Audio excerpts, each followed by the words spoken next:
All right, Hillary Clinton is leading in the latest national polls, these battleground states notwithstanding, but it does raise an issue, particularly with the Marist poll out, that shows her having a pretty big national lead. But as Connell pointed out as well, in some of these battleground states, it's kind of different. So that immediately got a lot of folks thinking, wow, could we have a recurrence of 2000? One candidate winning the popular vote, the other the electoral vote. It's not so crazy. It has happened a number of times in our history. To the New York Post, Daniel Halper, on if history could be repeating itself. What do you think, Dan? I think it's possible. Look, I think one thing's definitely going to happen that happened that year as well, which is neither candidate's going to get to 50%, at least if this polling holds up. Obviously, something big could change that. But so far, neither candidate is getting close to 50%.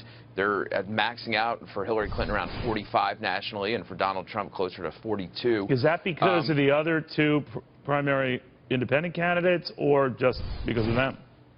It's both. I mean, there are other options, and these are the two most unpopular candidates ever. So people are looking for third-party options. Look, Hillary Clinton could very well win the popular vote and lose the election because it doesn't matter. What matters is the electoral college, and Donald Trump is doing very well in some key swing states, Iowa, Ohio. He's even doing slightly well in Michigan and some other states that could be in play, maybe even Pennsylvania. It seems that the margin in favor of Hillary Clinton is growing in certain states like Maryland. She's outperforming President Obama, I think even in New York perhaps.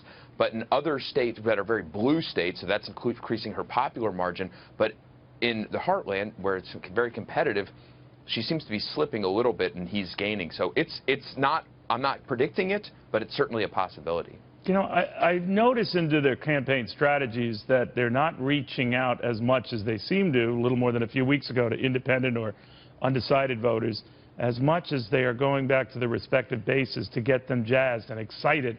That tape where we hear Hillary Clinton all but yelling, that's a union audience now, so maybe we're seeing it out of context. That could explain her yelling, I don't know.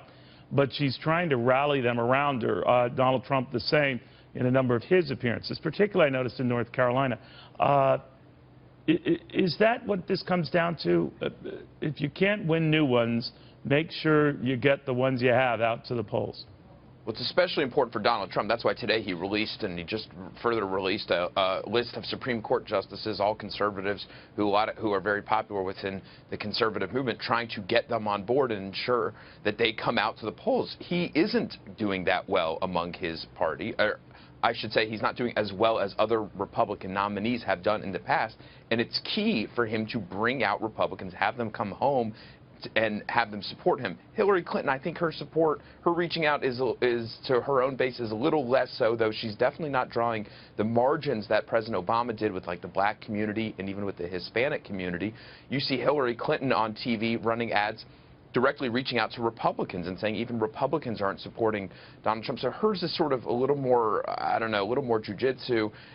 Donald Trump is clearly trying to bring home conservatives because he needs them if he has a chance to win in November. Yeah, the polls and the performance of the debate will have a lot to decide there. Dan, always good seeing you. Thank you very much. Thanks, Neil.